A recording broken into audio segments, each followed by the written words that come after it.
মৃত্যু। তুমি কি প্রস্তুত?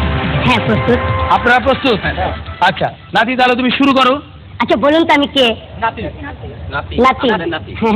আমি জানতাম এই উত্তরটাই দিবেন। আমি তো আপনার নাতি না, আমার নানার নাতি। এইখানে আপনি আমার নাম ধরে ডাকতে পারতেন। দাদা প্রশ্ন করি, বাড়ি যাওয়ার জন্য অবশ্যই টিকিটের প্রয়োজন হয়, তো টিকিট কাউন্টারে যে আপনারা কি করেন? টিকিট। আরে টিকিট কাটলে বাড়ি যাবেন কেমন? ওটা তো টুকরা টুকরা হয়ে যাবে।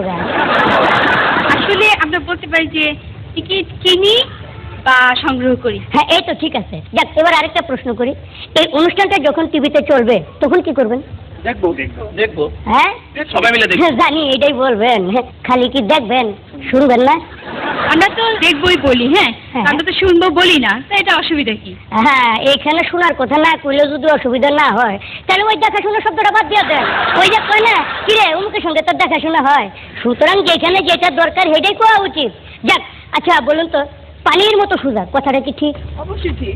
পানি সোজা আপনার কাটা কিছু, হ্যাঁ পানি আপনি যে পাত্রে রাখবেন সেই পাত্রে আকার ধারণ করে। সোজা টিউবে রাখলে সোজা হয়ে থাকবো, ঠিলায় রাখলে একদিকে চিকুন আরেকদিকে চ্যাপটা হয়ে থাকবো। হ্যাঁ সাগরে রাখলে কোনো কুড়িনারে খুঁজে পাইবেন না। আচ্ছা এই যে আমরা বিভিন্ন বিয়ে শাদীর অনুষ্ঠানে গেলে টেবিলের উপর একটা মিনারেল ওয়াটারের বোতল দেয়, আবার জগে জগে বুরহানি দেয়। ওই বুরহানি বানাইতে পানি লাগে, আবার ঠান্ডা করতে বরফও লাগে। আচ্ছা কোন তো বুরহানির ওই পানিটা কি ফুটানো পানি, আর ওই বরফটা কি ফুটানো পানির বরফ? এদিকে বিশুদ্ধ পানির লেগে বোতলের পানি খান, আর ওইদিকে দূষিত পানির বুরহানি খান গ্লাসে গ্লাসে জগে জগে। আর এইসব পেটে গেলে না নাই আমার মারবার আহে। ওই কোথায় রে?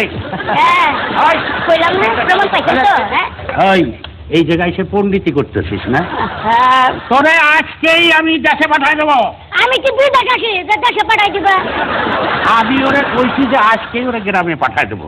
আহা ওই কথা কোনে যে এত ভুলটা ধরলাম। ওরে আজকে ঈদের দিন আমি কার মুখ দেখে ঘুম থেকে উঠছি রে? আহা এটা আবারও ভুল কইলা। মুখ দেখে ঘুম থেকে উঠবা কেমনে? হ্যাঁ ঘুমে থাকলে কি মুখ দেখা যায়? তো ছাড়া হইলো ঘুম থেকে উঠে আমি কার মুখ দেখলাম? শেষ একটা প্রশ্ন করে পারলে উত্তর দাও তো। কোনো প্রশ্ন করতে পারবি না। একটা সুযোগ দেই, আমরা সবাই মিলে একটা সুযোগ দেই, দেখ কি বলতে চায়। হ্যাঁ বলো। আচ্ছা আমরা জানি